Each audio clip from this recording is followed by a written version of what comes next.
우리가 참 세월이 참 빠르다 이런 생각 들고, 여러분 애적 한번 생각해 보실까요? 여러분 청춘, 젊을 때 여러분 어땠습니까? 인생이 평안했습니까? 청춘 때, 결혼하기 전에 말이죠.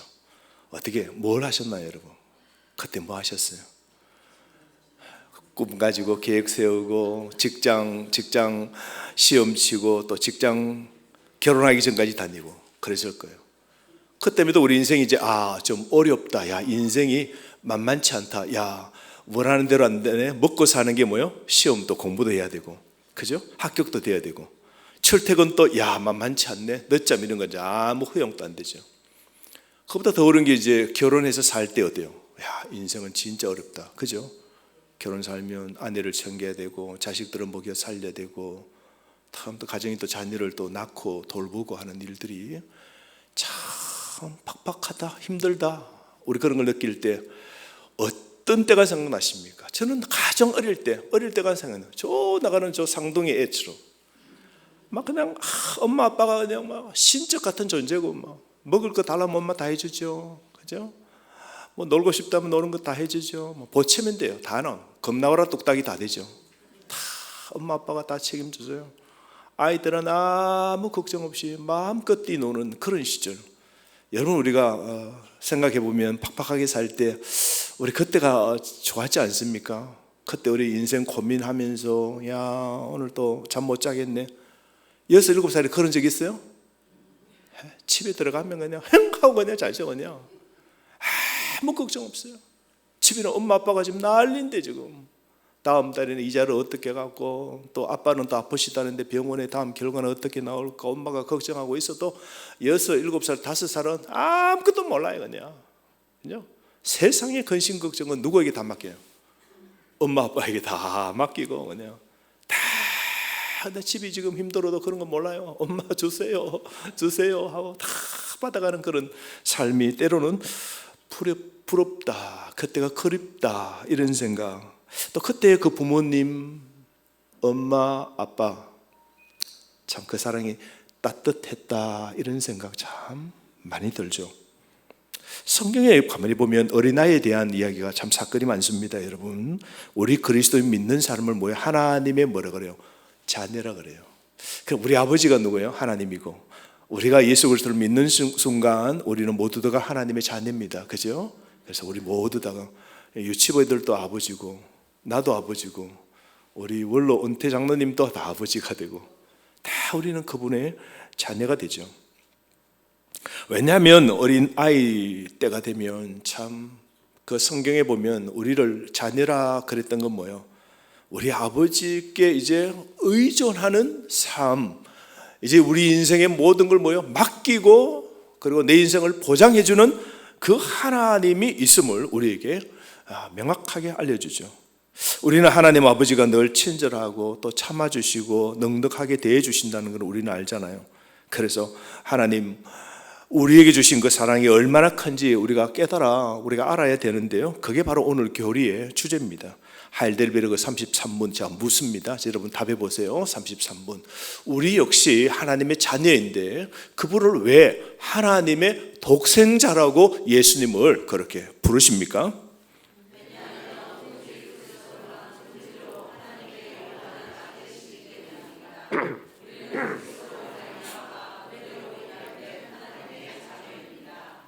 자, 여러분 예수 그리스도로 말미암아 우리 모두는 하나님의 은혜로 입양된 하나님의 자녀가 되었다 그럽니다. 입양된, 이 입양이라는 이 개념 우리의 상상력을 사로잡는데요. 여러분 가끔 우리는 부유하고 또 잘 나가는 사람이 누구 집에 입양되었다 이런 이야기를 들어보죠. 여러분이 쓰는 그 전자제품 가운데 애플이 있죠. 아이패드. 그거 처음 만든 사람이 누굽니까? 스티브 잡스입니다. 그 스티브 잡스가 여러분 입양됐다는 것 아세요? 스티브 잡스가 캘리포니아에서 미혼모, 엄마가 대학원생이었어요. 그러니까 결혼도 안 하고 뚝딱 임신했네요. 이 애를 내가 낳게 해서 기를 자신이 없어요. 그래서 이 아이를 입양시키기로 결정합니다.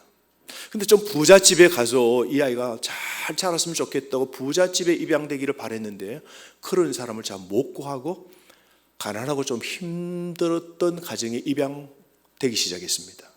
그때 그 입양되는 부모에게 말했습니다. 한 가지 부탁입니다. 네, 이 아이 한 가지만 부탁할게요. 이 아이 대학교를 꼭 보내주세요. 이 아이가 대학교 들어가서 공부할 수 있도록만 해주세요. 그게 제 조건입니다. 가난하고 힘든 사람에게 이 당부를 하자 그분들이 입양하는 그 부모들이 그거 하겠다고, 그거 지키겠다고. 그래서 이 아이를 스티브 잡스를 키우기 시작하죠. 그런데 그 아버지는 철저하게 그 아이에게 성실성을 가르치고 겉면을 가르치고 가난하고 힘들었지만 그 약속을 지킵니다. 최고 지원 대학교에 그 아이를 보냅니다. 물론 들어갔다가 대학 공부도 할 필요 없다고 중도에 포기했지만 그 뜻을 그대로 바로 대학교에 보냅니다. 그 어릴 때도 그 아이를 위해서 나사에 데리고 가서 그 당시에 그 거대한 컴퓨터, 우리 노트북 하나 될 걸, 그 당시는 거대한 컴퓨터라는 것을 그 자녀에게 보여주고, 그래서 그게 우리가 가지고 다니는 거죠. 컴퓨터로 만들 수 있는 계기를 그 아버지가 그 관심을 계속해서 그렇게 이끌어 내었다고 그러죠. 그런데 잡스가 어릴 때 말이죠, 바로 옆집에 사는 꼬마 친구가, 같은 또래 친구가 자기에게 이런 말을 합니다. 야, 너 알아? 너 지금 옆에 같이 있는 그분들이 너희 아빠 아니야. 너희 부모가 너를 버렸어. 이 말을 딱 한 거예요. 그때 스티브 잡스가 집에 와서 너무 슬픈 거예요. 7살이에요. 내 아버지가 진짜 아버지인 줄 알았는데 아니고 입양된 아버지라는 생각에 자기가 너무 슬퍼서 그 말을 듣고 울면서 집에 와서 엉엉 울었어요. 엉엉 울면서 그렇게 했는데요, 그 부모가 이렇게 말합니다. 잡스야, 그게 아니란다. 우리가 너를 특별히 선택한 거야. 너희 아버지가 버린 것도 아니고 우리가 너를 특별하게 선택했단다. 너는 귀한 존재야. 버림받은 게 아니라 특별한 아이로 선택받았다라고 격려하면서 그 아이를 어릴 때부터 내 아들로 그렇게 길러내어서 오늘날 여러분 최고로 거대한 애플이라는 회사를 만들어내었지 않습니까? 여러분 가만히 생각해 보면 그 집에 입양되지 않았더라면 어떻게 되었을까요? 고원에 가거나 길거리에 버려지고 그렇게 갔더라면 어떻게 되었을까요? 법적으로 완전하게 영구적으로 완전히 새로운 그 가정의 가족으로 법적으로 입양되어서 좋은 부모를 만나서 스티브 잡스는 세계를 바꿔놓을 애플 컴퓨터를 만들어내는 그런 위대한 사람이 되었지 않습니까? 여러분, 우리가 모두가 스티브 잡스는 아니지만 우리는 다 보통 평범한 사람이지만 여러분 한번 생각해 보십시오. 우리도 모두 실은 입양된 사람들입니다. 법적으로 완전하게 우리는 새로운 가족의 구성원이 된 것이죠. 우리는 하나님께서 우리를 모두 그분의 자녀로 입양시켰죠. 여러분 참 감사하지 않습니까? 우리 모두는 아무런 생각 없이 우리는 오늘도 모르고 나는 하나님의 자녀라라고 그러는데요, 이걸 여러분 깊이 한번 생각해 보면 우리는 너무 익숙해져 있어요. 나는 하나님의 자녀다라고 그렇게 생각하지만 여러분 이 사실을 깊이 생각해 보십시오. 내가 예수 믿고 세례 받았습니다. 세례를 받고 난 다음 이제 내 입에서 뭐요? 내 하늘의 하나님은 나의 뭐라 그래요? 아버지임을 내가 믿습니다 라고 우리 온 성도에게 선서하죠. 그래서 우리는 하나님의 자녀가 된 걸 우리는 아무 생각 없이 말하지만 반대로 우리 하나님이 저와 여러분을 자녀로 선택하지 아니하셨더라면 우리는 어떻게 되었을까요? 성경에 보면 단지 고아 정도가 아닙니다. 오히려 우리는 마귀의 자녀가 되었을 거고, 바울은 본질상 우리가 하나님의 진노의 자녀가 되었고, 우리 삶에 하나님의 은혜로운 개입이 없었다면 다름 아닌 우리 아버지는 누구라고요? 끔찍합니다. 누구라고요? 하나님 말고 어두움에 누구라고요? 우리 아버지가 누구요? 사탄이 여러분 되었지 않겠습니까? 이게 성경의 명확한 진리죠. 그래서 바울은 에베소서 2장에서 이렇게 말합니다. 더 이상 너희가 외인도 밖에 있는 사람도 아니요 나그네도 아니요 오직 이제는 너희는 동일한 시민이요 하나님의 자녀라 그랬습니다. 야, 우리가 하나님의 자녀가 된 것이죠. 여러분, 우리가 이 하나님의 은혜, 언약 없었다면 우리는 하나님과 원수 되었을 겁니다. 우리 하나님의 자비가 없었다면 우리는 외인이고요, 우리는 고아였고, 우리는 나그네로 하나님과 분리된 채로 우리는 살 수밖에 없는 존재였죠. 그러나 우리는 아버지의 집이라는 안전한 곳으로 우리 하나님 때문에 인도받고 이 교회에서 신앙생활을 하다 나그네 인생이 천국에 어디 갑니까? 영원한 본향 그 아버지 집으로 이제 가는 거예요. 여러분, 우리 인생은요 진짜 잠시입니다. 잠시 살다 가는 겁니다. 날 낳으시고 날 기르신 우리 부모님 한번 생각해 보십시오. 그 추억 생각하면 후딱 지나갑니다. 부모님과 함께 한 세월 생각해 보면 내가 정신을 차리고 효 좀 하려고 했더니 벌써 부모는 안 계시잖아요. 세월이 금방입니다. 우리 모두 다가 먼저 가고 앞서거니 뒤서거니 하면서 우리는 다 갑니다.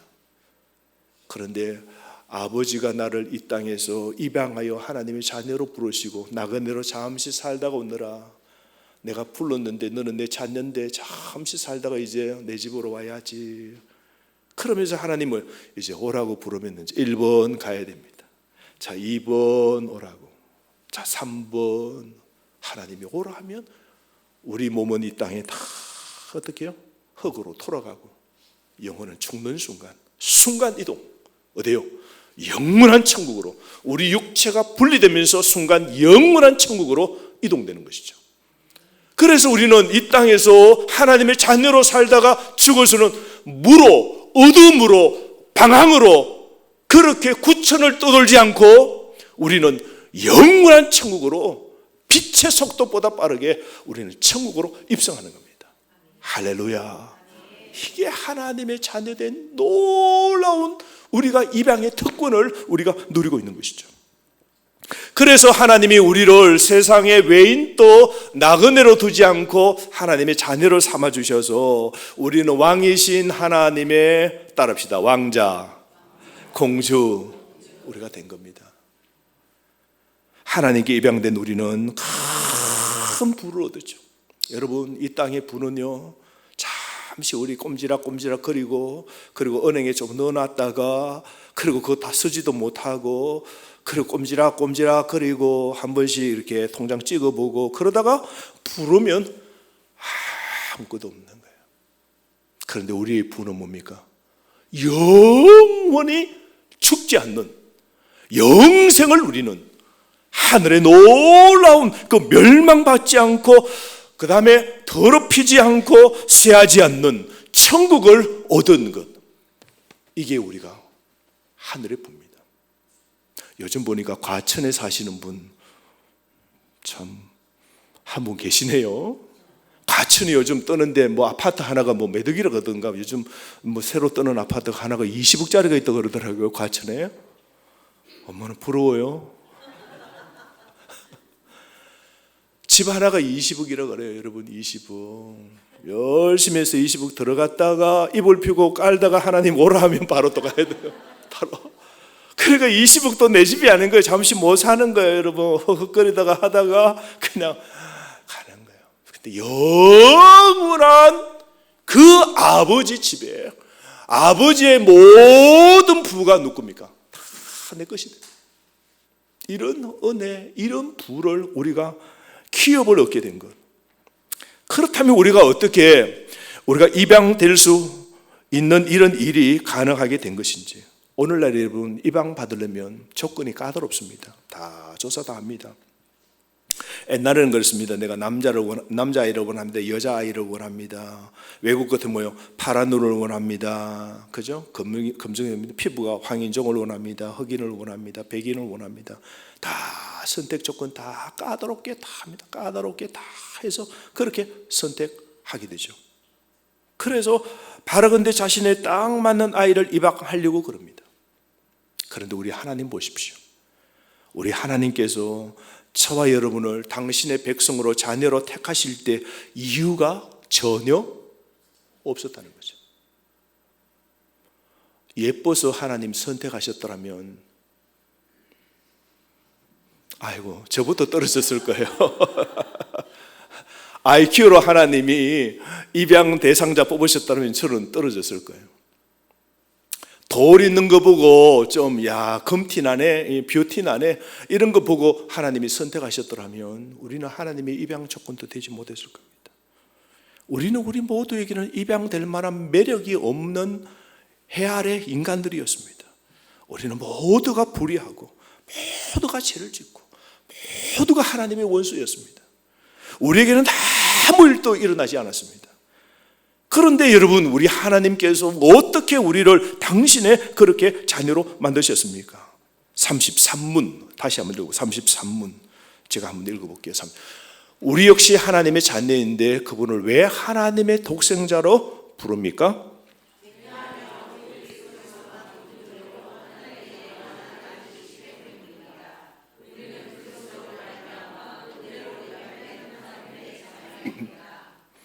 여러분, 우리는 독생하신 하나님의 영원한 아들 우리 예수 그리스도로 말미암아 은혜로, 예수님으로 말미암아 은혜입니다. 은혜. 우리가 똑똑한 것도 없고 잘난 것도 없고 우리가 좀 보기에 너무 예쁘고 뷰티나서 저 밖에 있는 외인 나그네 세상에 있는 사람보다 우리가 특출하게 잘났어, 그런 어떤 특징이 있어서 그렇게 우리가 된 것이 아니고 하나님이 보시기에 예수 그리스도로 말미암아 은혜로 저와 여러분이 하나님의 자녀로 입양된 겁니다. 이것이 우리가 입양될 수 있는 유일한 근거입니다. 하나님의 우리 설명은 우리가 할 수 없어요. 모든 것은 하나님의 은혜였습니다. 참 은혜로 여러분 옆 사람 보십시오. 옆 사람 서로 보세요. 참 예수 믿고 천국 가게 됐습니다. 여러분, 네? 은혜로, 하나님의 은혜로 참 천국 가게 생기긴 생겼습니까? 예? 한번 보세요. 매력적이고 진짜 하나님이 선택할 만한 매력적인 그 눈, 코, 입 제대로 붙어 있습니까? 못생겨도 IQ가 나빠도 가진 것도 없고 병밖에 없고 참 세상으로 줄지어 놓으면 나보다 잘난 사람이 이만큼 많아도 예수 그리스도 그분이 나를 위하여 내가 저 친구 때문에, 저 사람 때문에, 저 아들 때문에, 저 딸 때문에 하나님 아버지 내가 죽습니다. 나보고 다 용서해 주세요. 내가 죽은 이유는 이에 저의 저 사람입니다. 하나님 나 보시고 우리 자녀로 삼아주세요. 나를 자녀로 삼아주신 아버지 자녀로 삼아주세요. 하나님의 은혜로 우리가 하나님의 자녀가 된 것이죠. 이걸 우리는 Amazing Grace, 놀라운 은혜라고 그러죠. 대가 없는 과분한 사랑입니다. 아들이신 예수님을 통한 은혜로 인해 우리 아버지 하나님은 우리를 그분의 자녀와 상속자로 우리를 입양하신 겁니다. 예수님은 완전히 무가치한 우리를 은혜로, 우리를 자신의 것으로 받아들이십니다.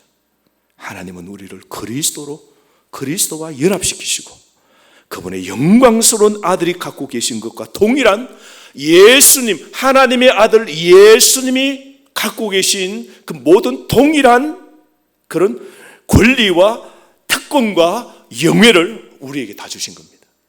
아멘. 우리가 예수님이 하나님의 아들로 누리는 모든 영광과 특권과 권리를 우리가 모두가 동일하게 예수님처럼 우리가 이 특권을 누리게 되었다는 겁니다. 자, 우리가 무슨 조건이 있습니까? 하나님의 은혜입니다. 놀라운 하나님의 은혜입니다. 하나님의 자녀가 된 것은 우리가 그분의 끊임없는 은혜를 기대할 수 있었다는 것을 의미합니다. 어린아이로서 우리는 마음을 진정시키고 두려움을 떨쳐버릴 수 있죠. 여러분, 하나님은 자신의 입으로 우리에게 말씀하십니다. 내 아들아, 내 딸아. 지난주에도 그랬을 거예요. 여러분, 하나님 음성 들으셨나요? 지난주에 내 아들아, 내 아들아, 내 딸아, 내 딸아 하는 거 들으셨나요? 엄마나 다 귀 먹으셨나? 우리가 이걸 이제 내적 음성이라고 그래요. 내적 음성. 우리가 기도하거나 말씀 묵상하거나 길을 갈 때도 하나님이 나에게 지금 이렇게 말씀하시고 계시구나 하는 걸 들어야 돼요. 그러니까 우리가 육적으로 자가 생각하면 눈에도 안 보이고 들리긴 어디서 들리나, 하나님이 살아계시나 막나 이런 생각 드는데, 우리가 말씀 안에서 우리가 그 말씀 붙잡고 기도하면서 묻는 거예요. 하나님 나 어떻게 해요 할 때 내적 소리가 하나님이 사랑하는 내 아들아, 내 아들아, 내 딸아, 내 딸아, 걱정 마라. 너는 내 자녀야. 내가 다 책임진다. 내가 다 보살펴 줄게. 내가 지금도 너를 보호하고 있어. 지금 어렵고 힘들지만 그 꼴짝이, 사망이 엄중한 꼴짝이 힘들지. 그래도 너 옆에 지금 함께 하잖아. 나도 아들 잃어봤거든. 나도 너의 고통 안단다. 내 아들 예수가 너 때문에 죽었지 않니? 너 아픔도 안단다. 내가 너와 함께 할게. 너는 남이 아니야. 너는 외인이 아니야. 너는 밖에 있는 사람이 아니야. 사랑하는 내 아들아, 내 딸아. 우리 주님이 우리에게 이 약속을 우리에게 하셨지 않습니까? 그래서 우리가 가장 힘들고 최악의 시기에도 우리 하나님 아버지께서 우리의 구원이 결코 의심되지 않는다고 말씀하십니다. 하나님의 자녀가 된다는 것은 우리가 죄를 지을 때에도 항상 그분의 자비를 받아들일 수 있다는 것을 의미합니다.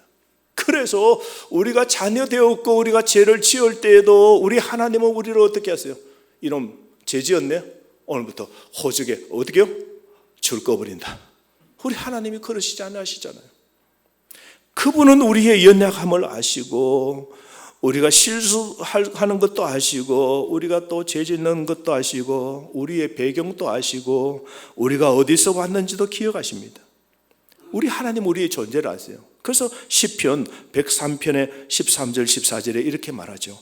아버지가 자식을 긍휼히 여김같이 여호와께서는 자기를 경외하는 자를 긍휼하게 여기시나니. 보세요. 여호와께서는 자기를, 하나님을 경외하는 자를 어떻게 해요? 불쌍히 여기시나니. 이런 그가, 우리 하나님이 우리의 체질, 우리의 이 체질을 아시며 우리가 단지 먼지뿐임을 기억하심이라. 우리 하나님이 우리를 뭐로 보시냐? 연약한 먼지임을 아는 거예요.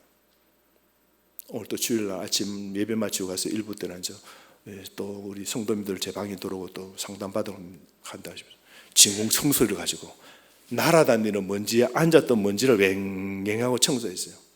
내 눈에는 안 보이는데 먼지가 청소 한번 하면요, 윙 하고 입자가 막 안에서 돌아요. 그러다가 탁 하면 윙 하면서 푹 하면서 청소가 돼요. 훅 부면 먼지가 휙. 보이세요 여러분? 이거 지금 보이세요? 먼지? 이거 지금 이거 저도 안 보여요.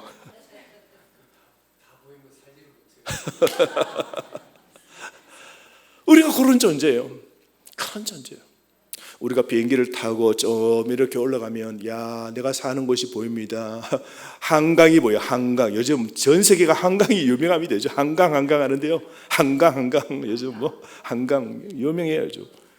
그 한강이 보입니다. 높이 올라가면 그 한강도 뭐예요? 점으로 보입니다. 비행기 타고 더 높이 올라가면 한강도 안 보이고요, 경기도도 안 보이고요, 대한민국 전체가 흐릿하게 대한민국이 흐릿하게 보입니다. 더 높이 달나라까지 가면요, 지구는 요만합니다. 그래서 저 명왕성까지 가면요, 지구는 우주의 먼지만 합니다. 그 먼지만한 지구에 먼지만한 존재가 몇 개요? 60억 개가 폭에 다 붙어 있는 거예요. 우리가 지금 잘나고 지금 뭐 건강하고 뭐 힘 있다, 나는 없다, 너는 없어 여기고 나는 있다, 갑, 을 이런 걸 따지지만요, 우리 하나님은 우리의 체질을 아시고, 이 육적인 이 체질, 이게 뭐예요? 흙에서 왔잖아요. 휴먼 할 때 그 흙이라는 뜻이에요. 우리가 먼지입니다. 먼지임을 아시기 때문에 우리를 불쌍히 여기시는 거예요. 우리 하나님은 우리의 잘못을 어떻게 해요? 긍휼히 여기시는 거예요. 너는 연약하고 바싹 깨어지기 쉬운 사기 그릇임을 우리 하나님은 이미 아신다는 거예요. 오늘도 청소하다가 설거지하다가 접시 안 깼어요? 다행입니다. 그릇을 탁 놓으면 어떻게 해요? 바싹 깨져요. 그냥 사기 그릇, 질그릇은 전부 다 뭐예요? 흙으로 구워서 만든 것 바싹 깨집니다. 우리는 하나님께 사랑해요, 하나님 온 마음 다하여 주님 경배합니다, 찬양합니다, 세상 다시 돌아가지 않겠습니다 해도 월요일 되면 세상 다 돌아와 버려요. 근데 우리 하나님 뭐예요? 안다, 너는 먼지뿐임을 안다. 그래서 우리를, 아버지는 어떻게 해요? 자녀인 우리, 그 먼지에서 거둔 우리를 자녀로 여기시고, 우리 하나님 눈에 볼 때 장로님 말씀, 눈에도 안 보이는 거 이게. 우리 하나님, 우주를 지으신 하나님은 여러분, 우리 보기에도 안 보이는 이 먼지만한 존재를 하나님은 기억하시고 당신의 자녀로 다 구별해 놓으시고 끝까지 책임지시고 나그네로 살다가 영원한 천국에 다 부르시는 겁니다. 우리가 이런 하나님의 은혜의 사랑을 우리가 혜택받은 건 어메이징 그레이스죠. 그래서 우리는 하나님 아버지를 마땅히 우리의 주라고, 로드라고 그렇게 고백하는 겁니다. 그래서 하이델베르그 34문 한번 제가 묻습니다. 여러분 한번 읽어보십시오.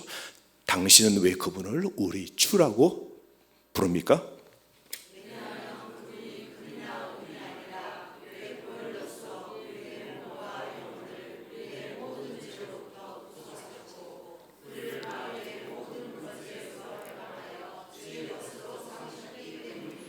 아멘. 여러분 누가복음 15장에 보면 탕자 비유 있죠. 그 둘째 아들이 아버지 재산 주세요. 나는 아버지 늘 간섭하고 아침에 일찍 일어나라 그러고 일 시키고 하는 건 나 싫어요. 아버지 그 돌아가시면 주는 재산 형님 3분의 2, 3분의 1 그거 주세요. 안 된다 이놈아. 내가 지금 재산 내가 살아있을 때 자꾸 재산 달라는 거 동네 사람이 하면 너는 돌 맞아 죽어. 안 돼. 너는 호로 자식이야. 그러면 안 돼. 주세요. 싫어요. 주세요. 싫어요. 누가 이겨요? 아들이 이겨요? 아버지가 이겨요? 아들이 이깁니다. 결국 아버지가 그 재산을 논밭 다 팔아가지고 3분의 1을 다 줍니다. 돈 다 바꿔가지고 어떻게 해요? 아버지와 멀리 사는 게 좋다고 아버지 간섭 없는 멀리 갑니다. 그곳에 가서 어떻게 해요? 술집에 가서 다 써버리죠. 허랑방탕으로 다 씁니다. 그리고 가장 다 잃고 돈 있을 때 친구가 모였는데 돈이 없으니까 친구도 다 떠나고 딱 거지 같은 옷 입고 그리고 뭐요? 돼지 짐승 치는 우리의 돼지가 먹는 돼지 죽통에 둥둥둥둥 떠 있는 그 과일 하나 먹으려고 했다가 주인이 이놈이 어디 돼지 먹는 걸 네가 먹는다고? 돼지도 먹는 걸 못 먹는 거 되는 거 서러워서 엉엉엉엉 울다가 뭐라 그래요? 그렇구나. 아버지 집에 살면 내가 돼지우리의 죽통에 둥둥둥둥 떠 있는 이게 아니라 아버지 집에 그 산해지미를 먹을 건데, 야, 우리 아버지가 누군데? 우리 아버지는 동네 부자인데, 우리 아버지는 모든 거 갖고 계시는데 내가 잘못했다고 뭐요? 회개하고 일어서서 눈물을 흘리다 그 바닥에서 완전히 다 잃고 완전히 파닥되어 있는 그곳에서 다시 용기를 갖고 일어서 아버지 집으로 다시 집어 옵니다. 그때 성경의 한 장면은 아버지가 그 아들이 다 팔아가지고 간 그날부터 그 아버지는요 매일 집 밖에 와서 오늘 혹시 아들이 오나 안 오나 하고 늘 지켜봤잖아요. 그날 또 아버지가 그 동네의 높은 언덕 위에 올라가서 그 동네로 도로는 길, 그 신장로에 아들이 오나 이렇게 보는데 그냥 보면 아들 놓칠까 싶어서 까치발을 듭니다. 이렇게 우리 아들 오나 아들 걸음 그리 보면 압니까 모릅니까? 똑 지 걸음이 내 걸음이죠. 그래서 저 멀리 정같이 와도 저게 내 아들 아닌가, 이거 오늘 다니네 싶은데 오늘 보니까 걸음이 둘째 아들이야. 까치발을 들고 보다가 속이 상해가 토라서스처럼 진짜 내가 기다렸지만 보기 싫은데 이렇게 하지 않고 어떻게 해요? 누가 뛰어갑니까? 둘째가 뛰어옵니까? 아버지 나 살았어야 하고 뛰어옵니까? 둘째는 고개를 팍 숙이고 할 말이 없는 거예요. 그냥 입을 착. 정으로만 받아주어도 좋은 거죠. 그냥 고개 숙여서 털레털레 갑니다. 그런데 그 아버지가 단걸음에 달려가잖아요. 그 노년의 아버지가 달려가서 그 냄새나는 그 아들을 확 안고 어떻게 해요? 입을 맞추고 볼을 비비고 내 아들, 죽었던 내 아들이 살아왔다 그러잖아요. 그 사건의 비유가 그 아버지가 하늘의 아버지입니다. 둘째 탕자와 저와 여러분입니다. 우리가 죄를 짓고 우리가 때로 악을 행하고 하나님과 반대로 쓰고 우리가 하나님과 거리를 띄우고 갔을 때에도 우리 하나님은 그때부터 기다리시는 거예요. 너는 나를 벗어나서 가면 갈수록 너는 인생이 잘 되지 않을 건데, 너는 내 품에 있어야 될 내 자녀인데, 너는 내 본향 내 집에 와야 되는데, 우리 하나님이 우리가 하나님을 떠날 때마다, 우리가 하나님을 향하여서 우리가 덩질 때마다 우리 하나님 그때부터 그래 나도 너와 끝이다 라고 말씀하지 않고 우리를 껴안아 주시는 분, 그게 하늘의 우리 아버지십니다. 그래서 요한이 외치는 놀라운 말씀을 여러분 아십니까? 요한일서 3장 1절 말씀, 아버지께서 우리에게 얼마나 큰 사랑을 베푸셨는지 여러분 생각해 보십시오. 하나님께서 우리를 자기의 자녀라 일컬어 주셨으니 우리는 하나님의 자녀입니다. 세상이 우리를 알지 못하는 까닭은 하나님을 알지 못하기 때문입니다. 여러분, 우리 하나님의 사랑은 위대합니다. 그러므로 나의 아버지 하나님을 전적으로 신뢰하는 자녀로 살아야 되는 거죠. 우리 하나님 아버지에 대한 신뢰를 갖고 여러분 살아가시기를 바랍니다. 우리 꼬마들 보면요, 식탁 위에나 이 조리대 위에 올라가서 엄마 나 한번 뛰어볼까 그래요. 밑에 있는 아버지가 딱 배를 대고 그래 뛰어라 합니다. 애가 애 높이에서는 그 식탁과 그 조리대 그 위에는 높아요. 뭐 무서워하는데도 뛰어내려 내가 받아줄게 하면 그 애가 뛰어 안 뛰어? 4살 5살 뛰어 안 뛰어? 깡충하고 활짝 그냥 몸을 황 하고 날립니다. 청소년들 아이들 체험 시간들이 있습니다. 서로 공동체 이런 걸 갖는다고 가서 가면요 약간 높은 위에다가 이 정도 되는 높이에 올라가라 그럽니다. 밑에서 6명이 손을 서로 다 잡습니다. 마주 잡고 해서 자 거기서 손잡고 뒤로 넘어져. 그럼 우리가 받아줄게 이거 하는 겁니다. 서로 신뢰를 쌓는 거죠. 그래서 둘 해가 딱 쥐고 손으로 딱 쥐고 탁 뒤로 넘어지는 순간 착 받아주는 겁니다. 근데 나쁜 친구들이 어떻게 해요? 받아주는 척하고 어떻게 해요? 입을 퉁퉁한 깔아놓고 손 빼버리고 뭐 그렇게 하잖아요. 그러니까 한번 컵에 질린 친구는 어떻게 해요? 눈 감아서 한번 하면 어떻게 해요? 못 믿어 그러고 막 뒤로 하면 어떻게 해요? 못 하잖아요. 우리도 신앙생활 하다가 하늘에 계신 내 아버지를 다 믿는다고 하는데 우리가 어렵게 힘들 때는 전적으로 그 6살, 5살, 4살 자녀들이 아빠가 뛰어내려 하면 온몸을 신뢰하고 던지는 것처럼 우리가 이런 믿음의 삶을 때로 못 살아요. 우리가 머리가 우리 스스로 계산하고 우리가 이것저것 생각해보고 이러면서 하나님의 신뢰가 줄어들어요. 우리 아버지는 전적으로 자녀인 저와 여러분이 완전히 100% 신뢰하기를 원하십니다. 사랑하는 성도 여러분, 오늘 여러분의 삶을 주님께 온전히 맡기시길 바랍니다. 이 주님을 신뢰하십시오. 그분은 나의 주이십니다. 입양된 자녀로 삼아주시고 우리를 영원한 천국에 당신의 백성으로 삼아주신 그 하나님은 끝까지 우리의 삶을 붙잡고 우리를 복된 길로 인도하심을 합력하여 선을 이루시는 그 하나님을 의지하시고 힘있게 살아가시는 저와 여러분 되기를 주의 이름으로 축복합니다. 자비로우신 하나님, 오늘 깨어 살게 하여 주옵소서.